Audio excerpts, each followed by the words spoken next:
زمین کو حکم دیا گیا کہ اپنا سارا پانی اگل دے، اور آسمان کو حکم دیا گیا کہ اپنا سارا پانی برسا دے۔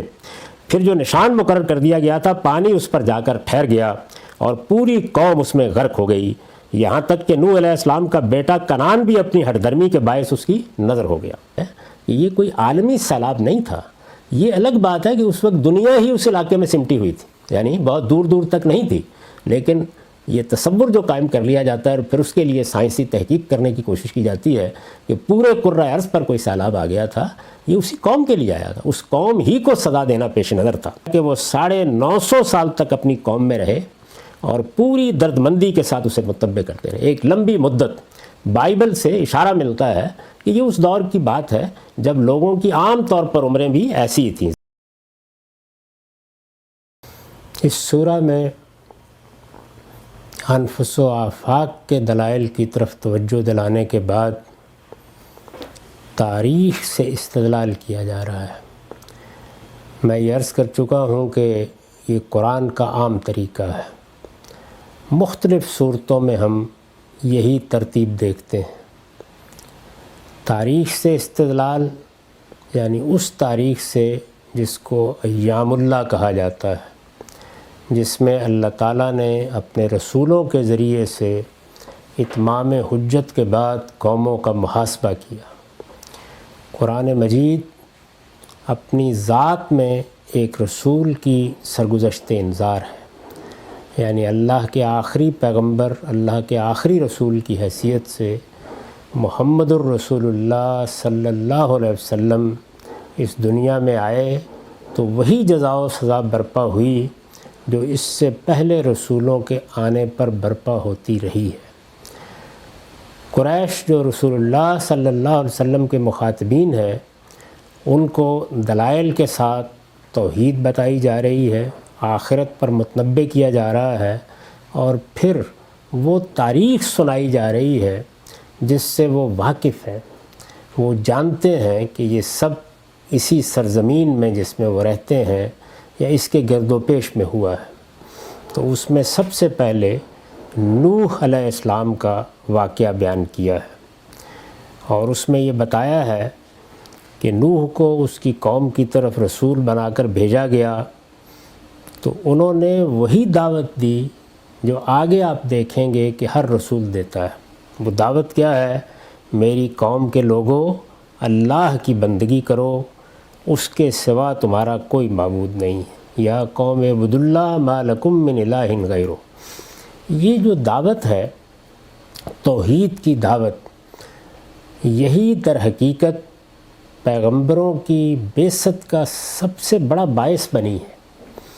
یعنی اللہ تعالیٰ کی توحید کے معاملے میں اگر لوگ صحیح جگہ پر قائم نہیں رہے تو اس کے بانی یہ ہیں کہ جس امتحان میں ان کو ڈالا گیا ہے اس میں سرتسر ناکام ہو گئے۔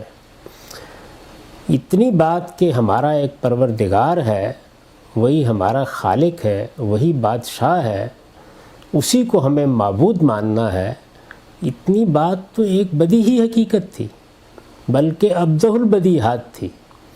اس کے ساتھ دوسروں کو شریک ٹھہرانا یہ افتراء کے سوا کچھ نہیں ہو سکتا تھا۔ یعنی اتنا بڑا جھوٹ اللہ پر باندھ دینا کہ اس نے خلق میں یا امر میں کسی دوسری ہستی کو اپنا شریک بنا لیا ہے۔ شرک کی اپنی ایک تاریخ ہے، وہ کیسے پیدا ہوا یہ صاف معلوم ہوتا ہے کہ فرشتوں اور جنات، ان دو مخلوقات کا جب انبیاء علیہم السلام کے ذریعے سے تعارف ہوا اور آدم کی اولاد کو یہ معلوم ہوا کہ اللہ تعالیٰ اس کائنات کے نظم میں فرشتوں کو کس طرح معمور کرتے ہیں، وہ کس طرح پیغام لے کے آتے ہیں، وہ در حقیقت انسانوں کی طرف بھی اللہ کے پیغامبر بنتے ہیں، تو ان سب چیزوں نے یہ وہم پیدا کر دیا کہ وہ غالباً اللہ کی خدائی میں شریک ہو گئے، یعنی اللہ کے فرما بردار بندوں کی حیثیت سے ان کا ذکر کرنے کے بجائے اور جنات کو اپنی طرح ہی کی ایک مخلوق سمجھنے کی بجائے اس طرح کے توہمات پیدا کر لیے گئے۔ تو ابتدا یہاں سے ہوئی، پھر مختلف زبانوں میں مختلف حالات میں انہی کے لیے الگ الگ مائتھالوجی بنتی چلی گئی، اور جب ایک چیز کی بنیاد وہم ہے، خیال ہے، تو اس میں ندرت لوگ پیدا کرتے رہتے ہیں، ان کے خاندان بن گئے، ان کے بیاہ ہو گئے، ان کی آپس کی کشمکش کی داستانیں وجود میں آ گئیں۔ وہ ہم مصر میں بھی دیکھتے ہیں، وہ ہم یونان میں بھی دیکھتے ہیں، وہ ہندوستان میں بھی دیکھتے ہیں۔ تو یہ معلوم ہوتا ہے کہ سب سے پہلے یہ معاملہ نوح علیہ السلام اور نوح علیہ السلام کی قوم کے زمانے میں ہوا۔ ظاہر ہے کہ اس کے پیچھے خود ایک تاریخ ہوگی، لیکن پھر اللہ تعالیٰ نے نوح علیہ السلام کو بھیجا، اور یہ بھی صاف واضح ہوتا ہے کہ یہ بالکل انسانیت کی ابتدا کا زمانہ ہے۔ انہوں نے آ کے یہ توحید کی دعوت دی، اس لیے کہ سب سے بڑا مسئلہ یہی تھا۔ اس وقت بھی سب سے بڑا مسئلہ یہی ہے۔ ہم اگر اس بات پر مطمئن ہو جائیں کہ ہمارا پروردگار ایک ہی ہے، وہی ہمارا خالق ہے، وہی ہمارا معبود ہے، وہی اس دنیا کا بادشاہ ہے، خلق بھی اسی کا ہے، امر بھی اسی کا ہے، اگر اس حقیقت پر ہم پوری طرح قائم ہو جائیں تو پھر غلطیاں جو کچھ بھی ہوں گی وہ کبھی سرکشی اور انحراف نہیں بن سکتی۔ وہ ایک دائرے کی غلطیاں ہیں۔ انسان خطا کا پتلا ہے، غلطیاں ہوں گی، اس سے انحرافات بھی ہو جائیں گے، لیکن وہ بنیادی انحرافات نہیں ہوں گے۔ وہ توحید پر قائم ہوگا تو اللہ کے ساتھ اس کا سچا تعلق بھی قائم رہے گا، اور اللہ کے حضور میں جواب دہی کا احساس بھی موجود ہوگا۔ بس یہی دین ہے، اس کے سوا تو کوئی چیز نہیں مطلوب۔ تو جب یہ اصل دین قائم رہتا ہے تو باقی سب چیزیں بھی قائم رہتی ہیں۔ انبیاء علیہم السلام نے آ کر انسانوں کو یہ یاد دلایا۔ دوسری بات جو اس سے پیچھے بیان ہوئی وہ یہ تھی کہ انی اخاف علیکم عذاب یوم عظیم، یعنی نوح علیہ السلام نے بتا دیا کہ اللہ تعالیٰ اگر تم اس بات کو نہیں مانو گے، اس دعوت کو قبول نہیں کرو گے، تو پھر اسی دنیا میں تمہارا محاسبہ کریں گے اور منکرین پر ایک بڑا عذاب نازل کر دیں گے۔ وہ ایک بڑے دن کا عذاب ہوگا۔ یہ جو دن ہے جس کا آگے بہت ذکر آئے گا، انہی کو ایام اللہ کہا جاتا ہے، یعنی جس میں اللہ تعالیٰ کی دینونت کا ظہور ہوا۔ اللہ تعالیٰ نے جس میں قوموں کا محاسبہ کیا، یہ قوموں کے محاسبے کا قانون ہے، اسی کو ہم اپنی اصطلاح میں قانون اتمام حجت کہتے ہیں۔ یعنی اللہ تعالیٰ کی طرف سے جب اسی دنیا میں حق بالکل آخری درجے میں واضح کر دیا جاتا ہے، تو پھر دنیا والوں کی تنبیہ کے لیے جس قوم کے ساتھ یہ معاملہ ہوتا ہے، جس میں رسول کی بعثت ہوتی ہے، اس قوم کو محاسبے کے میدان میں کھڑا کر دیا جاتا ہے۔ اس میں سے ماننے والوں کو الگ کر کے نجات دی جاتی ہے، اور منکرین پر اللہ کے عذاب کا تعزیانہ برسا دیا جاتا ہے۔ یہ اتمام حجت کے قانون کا نتیجہ ہے۔ یہاں پہنچ کر گویا وہ چیز جس کو آپ قیامت کہتے ہیں، جزا و سزا کہتے ہیں، مکافات کہتے ہیں، وہ لیبارٹری کی سطح پر بڑے چھوٹے پیمانے پر تجربہ کر کے دکھا دی جاتی ہے۔ اس کا میں ذکر اس سے پیچھے کر چکا ہوں۔ اب اس سے آگے کیا ہوا؟ جب انہوں نے آ کر یہ تنبیہ کی تو جواب میں کیا لوگوں نے توجہ کی؟ وہ بات کرنے کے لیے آمادہ ہوئے؟ نہیں، انہوں نے کہا قال الملأ من قومہ انا لنراک فی ضلال مبین۔ معاف کیجیے،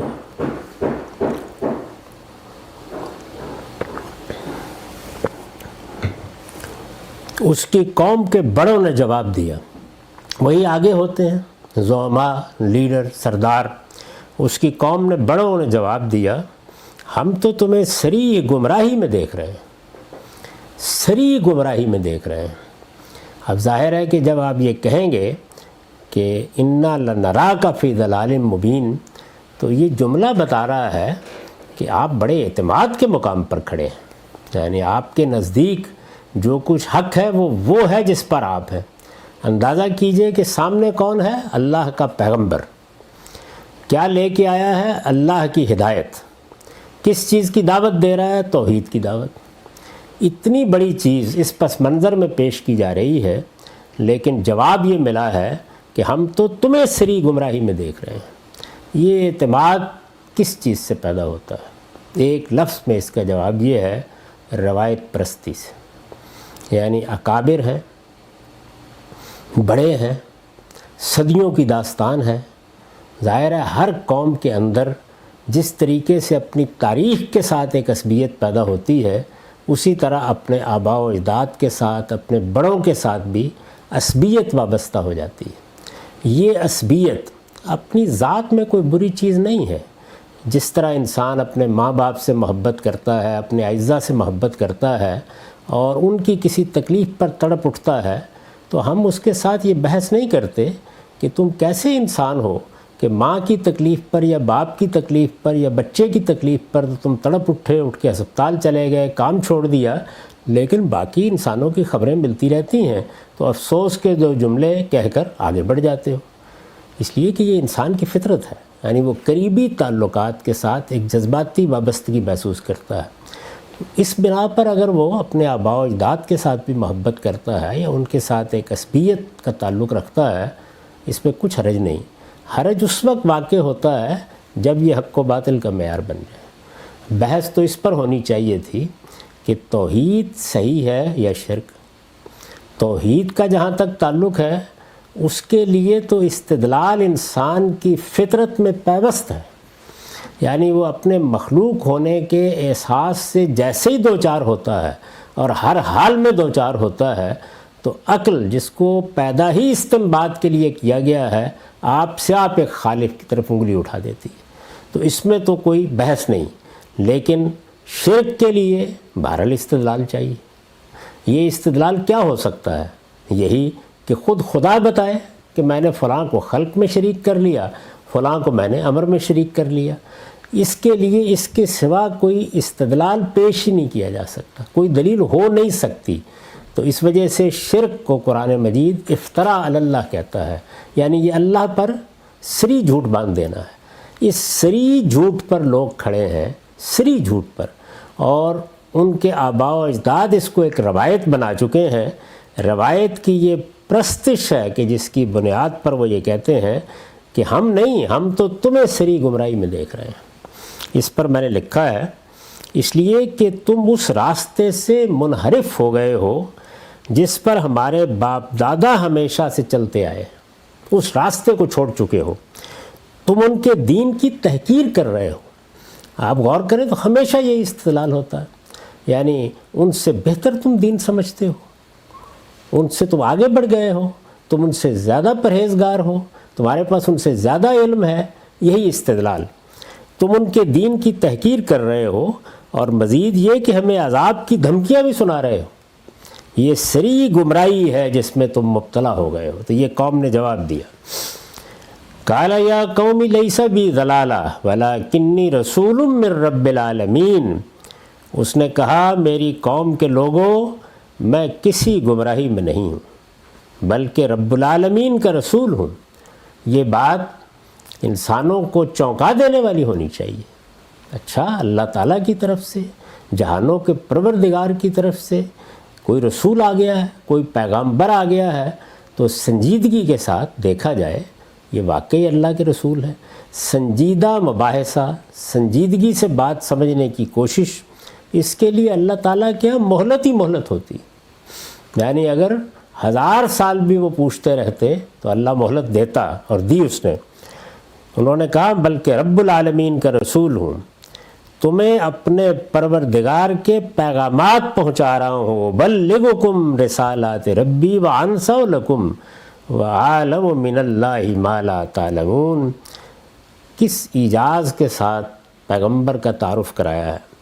تمہیں اپنے پروردگار کے پیغامات پہنچا رہا ہوں، تمہاری خیرخواہی کر رہا ہوں، اور اللہ کی طرف سے وہ کچھ جانتا ہوں جو تم نہیں جانتے۔ یعنی اللہ کی طرف سے حقیقت مجھ پر منکشف کر دی گئی ہے، وہ مجھے صاف صاف بتا دی گئی ہے۔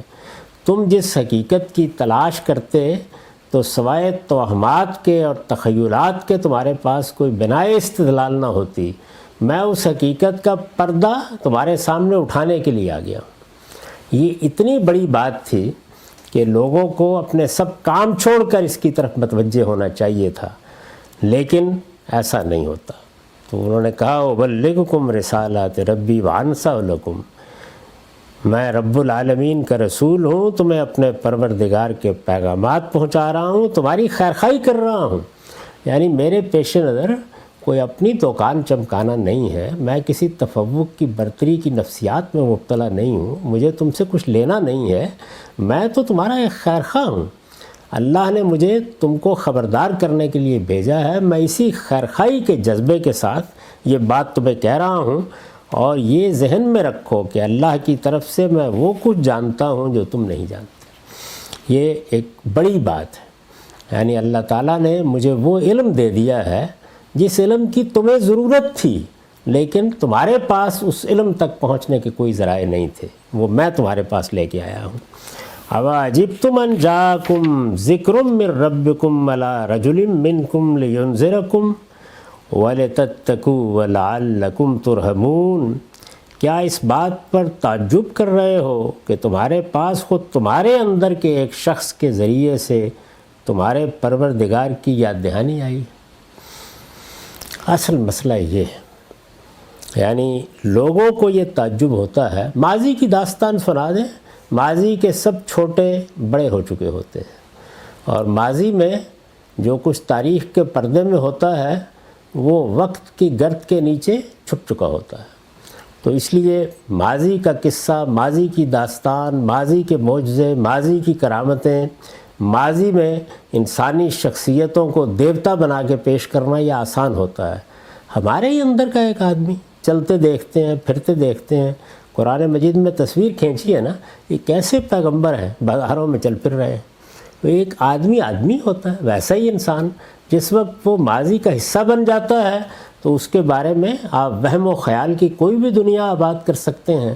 ایک جیتا جاگتا انسان کھاتا ہے، پیتا ہے، بشری کمزوریوں کے ساتھ ہے، درمیان میں موجود ہے۔ بشری کمزوریوں کا مطلب یہ ہے کہ ایک انسان کی حیثیت سے جو چیزیں لگی ہوئی ہیں، بھوک لگے گی، جنس کی جبلت موجود ہوگی، رفع حاجت کی ضرورت ہوگی، تو یہ سب چیزیں ہم سب انسانوں کے ساتھ لگی ہیں۔ کسی پیغمبر کا بھی یہ معاملہ نہیں ہوتا کہ ان سے مبرہ ہو جائے۔ ان کے درمیان کا ایک شخص کھڑا ہوا اور پروردگار کی یاد دہانی کرانے لگ گیا۔ یعنی تمہیں تعجب اس بات پر ہوا ہے کہ باہر سے نہیں، آسمان سے نہیں، ماضی سے نہیں، تاریخ کا پردہ چاک کر کے نہیں، تمہارے اندر سے ایک شخص اٹھا ہے اور تمہارے پروردگار کی تمہیں یاد دہانی کر رہا ہے۔ لِيُنذِرَكُمْ وَلِتَتَّقُوا، اس لیے کہ تمہیں خبردار کرے اور اس لیے کہ تم اللہ سے ڈرو۔ دعوت کیا دیتا ہے؟ یعنی تمہیں متنبع کرتا ہے کہ سرکشی اختیار نہ کرو، ایک دن آنے والا ہے جس میں تمہیں اپنے رب کی ملاقات کے لیے اٹھنا ہے۔ وہ دن آئے گا تو وہاں صرف ایک ہی چیز کام آئے گی اور وہ تقویٰ ہے۔ اس لیے اللہ کے سامنے ایک پرہیزگار انسان کی حیثیت سے پیش ہونے کی تیاری کرو۔ پرہیزگار کا کیا مطلب ہے؟ کہ انسان کے اندر جو خواہشات ہیں، جو جذبات ہیں، جو انحرافات کے داعیات ہیں، وہ ان پر عقل کی حکمرانی قائم کرے۔ اور اگر عقل کو کسی رہنمائی کی ضرورت ہو تو اللہ کے پیغمبروں کی ہدایت کے ذریعے سے خود اس کو راہ راست پر رکھے۔ کیا اس بات پر تعجب کر رہے ہو کہ تمہارے پاس خود تمہارے اندر کے ایک شخص کے ذریعے سے تمہارے پروردگار کی یاد دہانی آئی ہے؟ کیوں آئی ہے؟ اس لیے کہ تمہیں خبردار کرے، اور اس لیے کہ تم اللہ سے ڈرو، اور اس لیے کہ تم پر رحم کیا جائے۔ یعنی جب اللہ سے ڈرو گے، اس کا تقوی اختیار کرو گے تو اللہ کی رحمت کے مستحق ہو جائے گا۔ اللہ کی رحمت کا معاملہ قرآن مجید میں بیان ہوا ہے کہ یہ قریب من المحسنین ہوتی ہے۔ انسان اپنے آپ کو صحیح جگہ پر لاتا ہے، پھر اس کی غلطیاں معاف کی جاتی ہیں، اس کی خطاؤں سے درگزر کیا جاتا ہے۔ اللہ کی رحمت اللہ کے عدل کے مقابلے میں نہیں ہوتی، بلکہ خود قرآن مجید کی شہادت ہے کہ اللہ کا عدل تو اصل میں اس کی رحمت ہی کا تقاضا ہے۔ یعنی وہ رحمان ہے، رحیم ہے، اس کی شفقت ابدی ہے، وہ سراسر رحمت ہے۔ اسی کا نتیجہ ہے کہ لَيَجْمَعَنَّكُمْ إِلَىٰ يَوْمِ الْقِيَامَةِ، وہ تمہیں قیامت کے دن جمع کرے گا، اور وہاں وہ سب چیزیں ہوں گی جن کا ازالہ تم یہاں اپنی فطرت میں محسوس کرتے ہو کہ ہونا چاہیے۔ تو ارشاد فرمایا کہ تمہیں اس پر تعجب ہو گیا، حالانکہ میں تو تمہیں خبردار کر رہا ہوں اور اللہ کے تقوی کی دعوت دے رہا ہوں، اور اس بات کی دعوت دے رہا ہوں کہ تم اللہ کی رحمت کے مستحق ہو جاؤ۔ اس پر میں نے لکھا ہے، قرآن نے سوال اٹھایا ہے، یعنی یہ سوال ہے نا، کیا اس بات پر تعجب کر رہے ہو؟ لیکن جواب نہیں دیا۔ استاد امام لکھتے ہیں اس لیے کہ انداز کلام اظہار حسرت و افسوس کا ہے، یعنی یہاں مقصد استفہام نہیں ہے بلکہ حسرت اور افسوس کا اظہار ہے، یعنی احمق کو کس حماقت میں مبتلا ہو گئے ہو، کیا بیوقوفی کر رہے ہو، یعنی اس بات کے اوپر تم نے ایک حق کو جٹلا دیا کہ آدمی ہمارے اندر کا کیوں ہے اور آج کا کیوں ہے اور ہماری طرح کا کیوں ہے، اس لیے کہ انداز کلام اظہار حسرت و افسوس کا ہے۔ اس اسلوب بیان میں یہ بات مضمر ہے، چھپی ہوئی ہے، اس اسلوب بیان میں یہ بات مضمر ہے کہ اگر تم سوچتے، غرور و انانیت کو راہ نہ دیتے، یعنی انسان کے اندر یہ جو تفوق کی اور برتری کی جبلت ہے، یہ جب حدود سے متجاوز اپنا اظہار کرتی ہے تو گھمنڈ، تکبر، غرور اور انانیت بن جاتی ہے۔ اگر تم سوچتے، غرور و انانیت کو راہ نہ دیتے تو یہ چیز تمہارے لیے تعجب اور استکبار کے بجائے، یعنی اگر یہ ہوتا تو بجائے اس کے کہ تم تعجب کرتے، بجائے اس کے کہ اکڑ بیٹھتے، اس کے بجائے ممنونیت اور شکر گزاری کا باعث ہوتی، یعنی تم تو اللہ کے سامنے اپنا سر رکھ دیتے کہ پروردگار تیرا احسان، تیرا کرم، ہمارے سوالوں کا جواب دینے، ہمارے دل کو مطمئن کرنے، ہم جس حقیقت کی تلاش میں تھے اس کے بارے میں ہمارا ہاتھ پکڑنے کے لیے ہمارے اپنے اندر سے، ہماری بستی سے، ہماری قوم سے خدا نے ایک بندہ پیدا کر دیا ہے، ممنونیت اور شکر گزاری کا باعث ہوتی۔ لیکن تاریخ میں کب ہوا؟ یعنی مرنے کے بعد تو خیر سب رحمۃ اللہ علیہ ہو جاتے ہیں، لیکن تاریخ میں کب ہوا ہے؟ یعنی جب اس طرح کے لوگ موجود ہوتے ہیں، خیرخواہی کے سچے جذبے کے ساتھ تحقیق کرتے، حقائق کو دریافت کرتے، اور یہاں تو خدا کا پیغمبر ہے، اپنی طرف سے پوری محنت کے ساتھ کوشش کرتے ہیں کہ لوگوں کا ہاتھ پکڑیں، لیکن جواب میں یہ باتیں کہی جاتی ہیں، ممنونیت اور شکر گزاری کا باعث ہوتی، یعنی تم اللہ کے شکر گزار بندے بن کے اپنا سر اس کے سامنے رکھ دیتے کہ خدا نے تمہارے ہی اندر سے ایک شخص کو تمہیں نجات کی راہ دکھانے کے لیے اٹھایا۔ یہ تو ممنونیت کا موقع تھا، شکر گزاری کا موقع تھا، اللہ تعالیٰ نے احسان فرمایا تمہارے اوپر کہ تمہارے اندر کا آدمی، باہر نہیں جانا پڑا، ٹکٹ نہیں کٹوانا پڑا، سفر نہیں کرنا پڑا، کہیں اور سے آواز نہیں آئی، خود تمہارے اندر سے، تمہاری زبان میں، تمہارے لہجے میں، تمہاری روایات کے اندر کھڑا ہوا ایک شخص تمہیں دعوت دے رہا ہے۔ اس سے بڑی بات کیا ہو سکتی ہے؟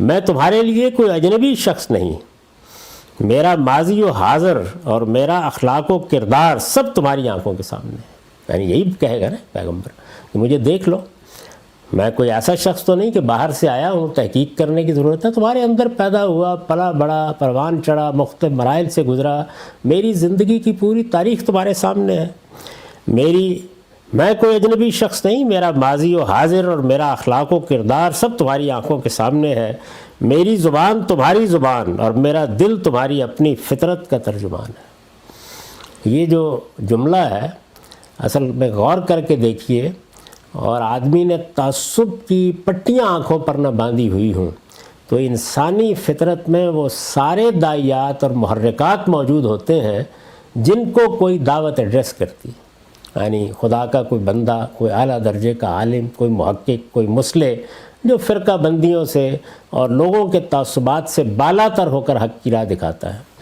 تو یہ در حقیقت انسان کی فطرت کی ترجمانی ہوتی ہے۔ تو کیا یہ بہتر ہوتا کہ تم پر اتمام حجت کے لیے آسمان سے کوئی فرشتہ اترتا؟ یعنی تمہیں تو شکر گزار کرنا چاہیے، ہونا چاہیے تھا کہ تمہارے اندر کا آدمی اٹھا ہے، کیا کوئی فرشتہ اترتا؟ یا یہ بہتر ہے کہ تمہاری اپنی ہی زبان اور تمہارا اپنا ہی دردآشنا دل تم پر گواہی دے، تمہاری اپنی ہی زبان اور تمہارا اپنا ہی دردآشنا دل تم پر گواہی دے۔ اسلوب کلام میں یہ ساری داستان مضمر ہے، یعنی اصل میں اس جملے میں ایک پوری کی پوری داستان ہے، قصہ ہے پورا، اس کو کھول دیا ہے، اور یہ اضماری اس محل میں تقاضۂ بلاغت ہے، یعنی اس کو ایسے ہی ہونا بھی چاہیے تھا، ایک جگہ سے سوال کر کے بس بات چھوڑ دی جائے، جواب نہ دیا جائے، لوگ غور کریں اس بات کے اوپر کہ وہ کس چیز کی مخالفت کر رہے ہیں۔ تو یہ ہوا، دعوت دی، اب یہ دعوت دی تو پھر جواب میں فَكَذَّبُوهُ، انہوں نے پھر بھی اسے جھٹلا دیا، یعنی یہ کہا کہ میں تمہارا خیر خواہ ہوں، تمہیں صحیح بات بتانے آیا ہوں، خبردار کرنے آیا ہوں۔ دعوت بھی کس چیز کی دے رہا ہوں؟ تقوی کی دعوت دے رہا ہوں، پرہیزگاری کی دعوت دے رہا ہوں، پاکیزگی کی دعوت دے رہا ہوں۔ ان میں سے کیا چیز ہے جس کے اوپر انگلی رکھ کے تم اعتراض کر سکتے ہو؟ لیکن فقط ذبو ہو، انہوں نے پھر بھی اسے جھٹلا دیا۔ تو اب کیا ہوا؟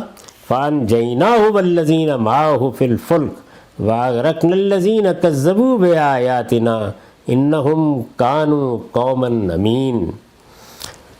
انہوں نے پھر بھی اسے جھٹلا دیا تو ہم نے اسے اور جو کشتی میں اس کے ساتھ تھے انہیں نجات دی۔ اس کی تفصیلات دوسری جگہوں پر ہیں، وہ آئیں گی جب آپ پڑھیں گے کہ کس طرح ان کو ایک کشتی بنانے کا حکم دیا گیا، پھر اس میں اہل ایمان کو، ان کے ماننے والوں کو اللہ تعالیٰ نے نجات عطا فرمائی، اور جو لوگ ان کو نہیں مان رہے تھے وہ سب کے سب غرقاب ہوئے۔ وَأَغْرَقْنَا الَّذِينَ كَذَّبُوا بِآيَاتِنَا۔ یہ اللہ تعالیٰ کی وہ دینونت تھی جو اس قوم کے لیے برپا ہوئی، یعنی جزا و سزا اسی دنیا میں دکھا دی گئی۔ إِنَّهُمْ كَانُوا قَوْمًا عَمِينَ، فرمایا یقیناً وہ دل و دماغ کے اندھے تھے۔ اس میں جو اللہ تعالیٰ کی طرف سے دینونت اور جزا و سزا کا ظہور ہوا ہے، اس پر میں نے ایک تفصیلی نوٹ لکھا ہے۔ اس سے واضح ہے کہ یہ عذاب اسی علاقے میں اور انہی لوگوں پر آیا جن پر نوح علیہ السلام نے اتمام حجت کیا تھا۔ یعنی یہ جو داستان ہے یہ بالکل واضح طور پر بتا رہی ہے کہ یہ کوئی عالمی سیلاب نہیں تھا۔ یہ الگ بات ہے کہ اس وقت دنیا ہی اس علاقے میں سمٹی ہوئی تھی، یعنی بہت دور دور تک نہیں تھی، لیکن یہ تصور جو قائم کر لیا جاتا ہے اور پھر اس کے لیے سائنسی تحقیق کرنے کی کوشش کی جاتی ہے کہ پورے کرۂ ارض پر کوئی سیلاب آ گیا تھا، یہ اسی قوم کے لیے آیا تھا، اس قوم ہی کو سزا دینا پیش نظر تھا۔ اس سے واضح ہے کہ یہ عذاب اسی علاقے میں اور انہی لوگوں پر آیا جن پر نوح علیہ السلام نے اتمام حجت کیا تھا۔ باقی لوگوں کا کیا قصور تھا؟ یہ دجلہ و فرات کے دوآبے کا علاقہ تھا۔ یعنی یہ علاقہ کون سا تھا؟ وہی جس کو ہم اب عراق کہتے ہیں۔ چنانچہ آرمینیا کی سرحد پر کوہ ارارات کے نواح میں لوگ اب بھی نوح علیہ السلام کے بعض آثار کی نشاندہی کرتے ہیں۔ اس علاقے میں اگر آپ جائیں جس کا یہاں میں نے ذکر کیا ہے کہ آرمینیا کی سرحد کے پاس کوہ ارارات کے نواح میں، جیسے ہمارے ہاں ہمالیہ کا نواح ہے جہاں نیپال وغیرہ ہیں، تو آپ کوہ ارارات کے نواح میں جائیں تو وہاں نوح علیہ السلام کے بعض آثار پرانی روایتوں میں بتائے جاتے ہیں۔ قرآن میں اس کی جو تفصیلات بیان ہوئی ہیں ان سے معلوم ہوتا ہے کہ وہ 950 سال تک اپنی قوم میں رہے اور پوری درد مندی کے ساتھ اسے متبع کرتے رہے۔ ایک لمبی مدت بائبل سے اشارہ ملتا ہے کہ یہ اس دور کی بات ہے جب لوگوں کی عام طور پر عمریں بھی ایسی تھیں، زیادہ تھیں۔ نوح علیہ السلام کے بارے میں چونکہ قرآن نے تصریح کر دی ہے تو اس سے بائبل کی اس روایت کی بھی فی الجملہ تسوید ہوتی ہے۔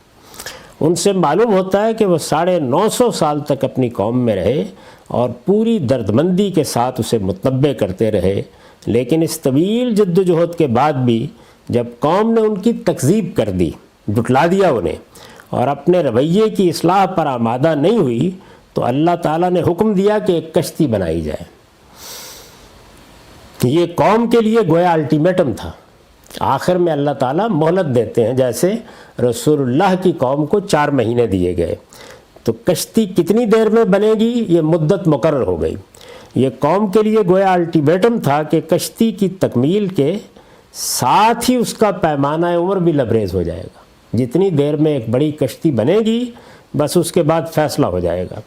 چنانچہ کشتی بن گئی اور ماننے والے اس میں سوار ہو گئے تو ایک عظیم طوفان ابل پڑا۔ زمین کو حکم دیا گیا کہ اپنا سارا پانی اگل دے اور آسمان کو حکم دیا گیا کہ اپنا سارا پانی برسا دے۔